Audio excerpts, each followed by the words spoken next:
জাতীয় সংসদ নির্বাচন ও গণভোট সামনে রেখে যারা দেশে বইছে ভোটের হাওয়া, কিন্তু নির্বাচনী উত্তাপের সমান্তরালে ডিজিটাল প্ল্যাটফর্মে বড় ঝুঁকি অপতথ্য বা গুজব, সেটি মাথায় রেখেই যমুনা টেলিভিশন শুরু করেছে বিশেষ আয়োজন সিচুয়েশন রুম, যেখান থেকে সব ধরনের গুজব এবং অপতথ্যের সবশেষ হালনাগাদ তথ্য আপনি পাবেন।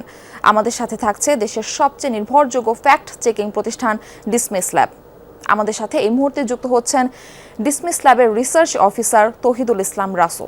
আমরা যাচ্ছি তার কাছে। রাসু, আপনাকে স্বাগত জানাচ্ছি। ধন্যবাদ।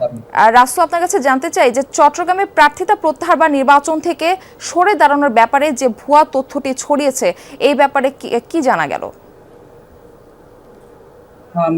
আমি যদি বলি যে নির্বাচনের সময় যেটা দেখা যায় যে যখন নির্বাচনের সময়টা সামনাসামনি চলে আসে বা এগিয়ে আসতে থাকে, যেটা আমরা জানি যে 12 ফেব্রুয়ারি যে নির্বাচন সেটার আর 3 থেকে 4 দিন বাকি আছে। তো এই রকমের সময়গুলোতে এর আগেও আমরা দেখেছি যে প্রার্থীদের নির্বাচন থেকে সরে দাঁড়ানোর বা প্রার্থিতা প্রত্যাহারের একটা ঘটনা ঘটেছে। অনেক সময় এটা এআই জেনারেটেড কনটেন্টের মাধ্যমে হয়ে থাকে বা অন্য কোনো ঘটনার মাধ্যমে হয়ে থাকতে পারে। এরকমের একটা ঘটনা আমরা দেখতে পাচ্ছি যে চট্টগ্রাম ৮ আসনের ক্ষেত্রে, যেখানে বলা হচ্ছে এনসিপির যে প্রার্থী ছিলেন তিনি নির্বাচন থেকে সরে দাঁড়িয়েছেন এবং জামায়াতের যিনি প্রার্থী আছেন তাকে তিনি সমর্থন দিচ্ছেন আরকি। তাকে সমর্থন দিয়ে নির্বাচন থেকে সরে দাঁড়িয়েছেন। কিন্তু পরবর্তীতে আসলে যাচাই দেখা যায় যে তিনি আসলে নির্বাচন থেকে সরে দাঁড়াননি বা এরকমের কোনো ঘটনা ঘটেনি। তিনি এখনো নির্বাচনের মাঠে আছেন এবং আসলে প্রচারণাও চালাচ্ছেন।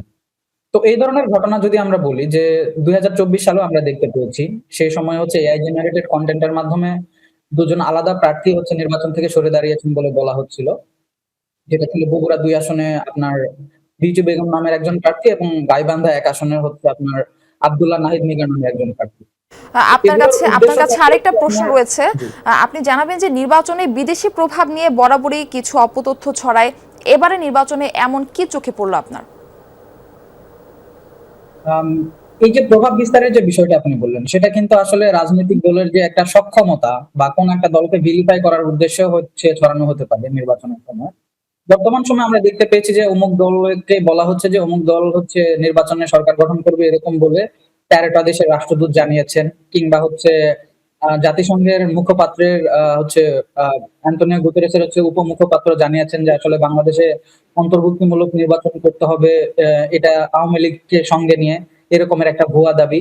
এবং ক্ষেত্র বিশেষে যেহেতু আমরা জানি বাংলাদেশে এখন অ্যান্টি ইন্ডিয়ান সেন্টিমেন্ট একটা চলছে, সেটার ক্ষেত্রে বলা হচ্ছে যে বিএনপির কিছু প্রার্থী যারা নির্বাচনে দাঁড়িয়েছেন তারা আসলে ভারতের রর সঙ্গে যে ইন্ডিয়াতে গিয়ে দেখা করতে চান। তো এগুলোর জিনিসগুলো যদি আমরা পর্যবেক্ষণ করি, ক্ষেত্র বিশেষে কিছু দলকে গ্লোরিফাই করার উদ্দেশ্যে বা তাদের যে বহির্বিশ্বে একটা সক্ষমতা রয়েছে সেটা যেমন দেখানোর একটা চেষ্টা রয়েছে, আবার ক্ষেত্র বিশেষে দেখা গেছে যে কোনো একটা রাজনৈতিক দলকে আহ বাইরের কোনো একটা দেশের সঙ্গে জড়িয়ে, যেখানে তাদের একটা ভিলিফাই করার উদ্দেশ্য বা তাদেরকে ক্রেডিট নষ্ট করার উদ্দেশ্যে অপতথ্য ছড়ানো হয়েছে। বর্তমানে আমরা এগুলো দেখতে পাচ্ছি আর কি। ধন্যবাদ আপনাকে।